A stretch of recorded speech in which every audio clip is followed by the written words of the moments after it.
Magandang araw mga kaibigan. Bigyan natin ng reaction, opinion itong Facebook reel posted by Duterte Legacy. Pahayag ito ni retired Supreme Court Justice Adolf Ascuna sa isang interview na may nakikita siyang ibang plano ng mga Committee on Justice sa House of Representatives na para bang sisirain nila si VP Sara sa Committee on Justice dahil wala silang pag-asang manalo sa impeachment trial sa Senado. O, pakinggan natin ha.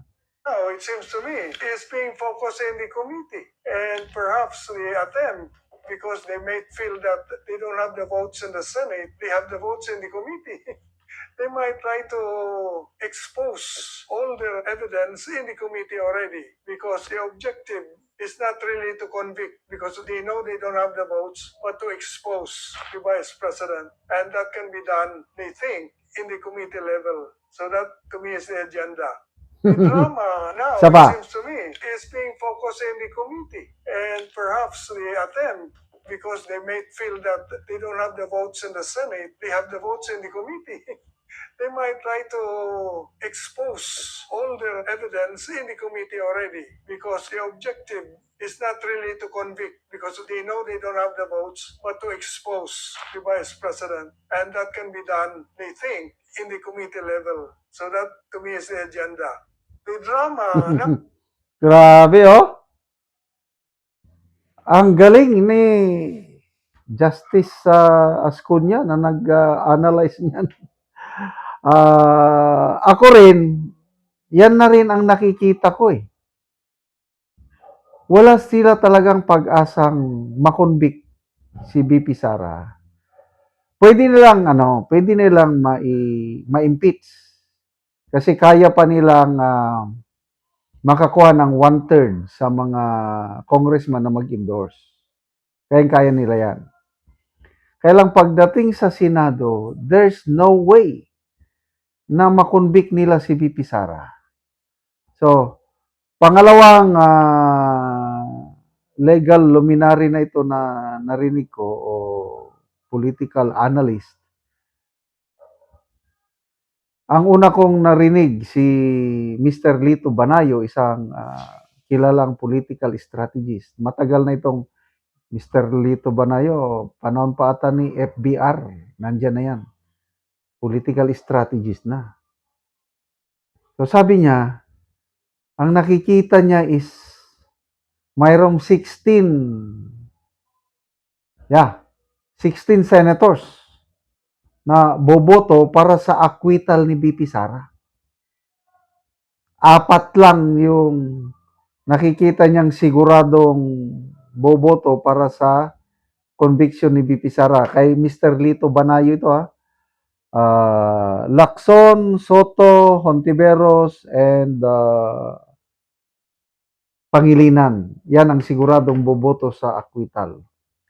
And then merong 8 other, yung 4 pa, hindi ko na matanda na itong 4, pwedeng mag-abstain. So yung 16, sigurado, sabi niya, acquittal ang boto. Kaya ito ngayon, retired Supreme Court Justice nagsasabi na wala silang pag-asa, wala silang numero sa Senado. Kaya nga, si BP Sara, I believe, alam din niya ito, yung kampo ni BP Sara, alam nila na mananalo sila sa Senado. Kaya hindi sila takot na ma-impeach si BP Sara dahil panalo sila sa So, bakit sila nagsasampa pa ng petition sa Supreme Court? Asking for TRO para ma-declare na naman void ab initio ang proceeding sa Kamara. Kitang-kita naman na sumusobra na yung Kamara. Tinawag na nga nilang mini trial eh. Yun ang statement ni Congresswoman Luistro, yung chairperson ng Committee on Justice. Tinawag niya ng mini trial. Inamin na nila. na supposed to be, hindi pa. Preliminary investigation pa lang.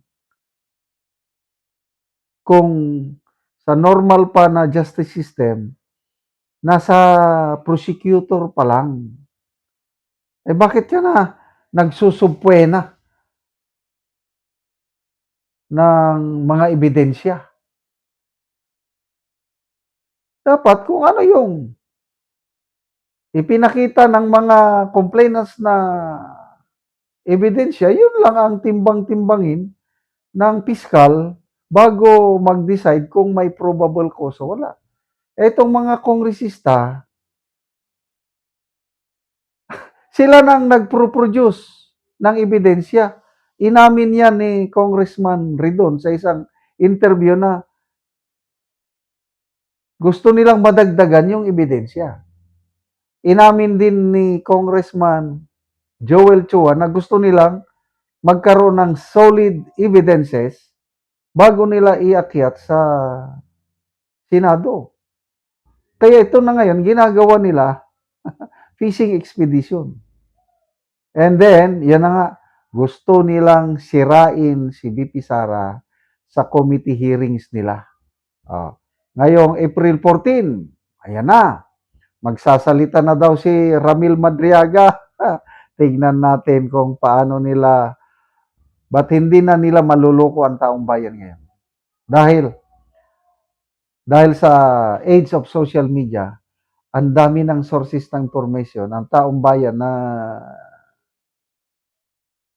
matino, yung nakakaintindi, alam nila na polluted source yung Ramil Madriaga. Mabuti na lang at sa Committee on Justice meron pa tayong Congressman Ropos Rodriguez na medyo matino. Kaya lang kung minsan pabago-bago rin. So, good luck sa ating mga committee o members ng Committee on Justice. Galingan nyo. Habang nandyan pa sa Kamara ang isyong ito, hanggang wala pang decisions ng Supreme Court. Baka mamaya unconstitutional na naman kayo, ma-strike kayo. Grabe. Hindi na natuto. Salamat mga kaibigan sa inyong pagsubaybay sa ating channel. Nakakatulong kayo ng malaki sa Tribong Talandig ng Bukidnon dahil ang income natin sa channel na ito is pantulong po sa tribo. Namimigay tayo ng libreng yero at pako para makapagpatayo sila ng mas maayos na tirahan. Panoorin nyo ang video na ito. Ana mo og yero. So mag-atop ni karon. Jakat sa purayon. So muna ni ang iyang atopan. So nindot gyud.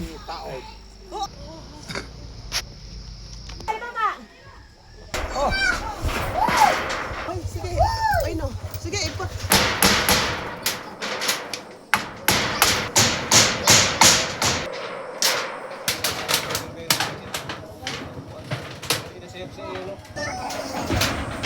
Oh, nasa sabay no, ray nung isip ka no.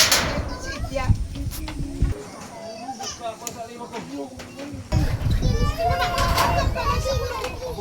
Babukat siya pa no.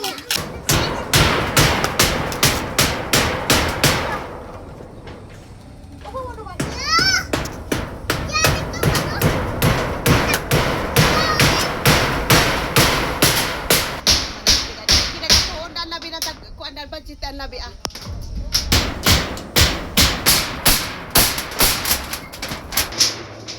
Alam manigang sa alam.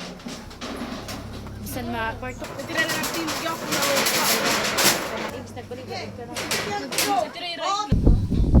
o karon humanag gyud sa pag-atop ang among gihatag nga yero.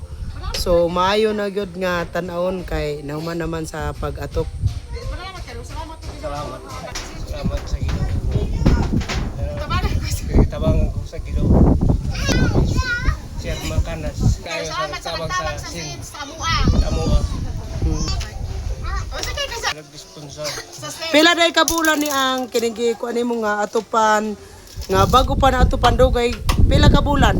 Pero lima. Lima. 5 ka bulan sa kuan so dugay-dugay gyud. So bago pa na atupan. Bago pa.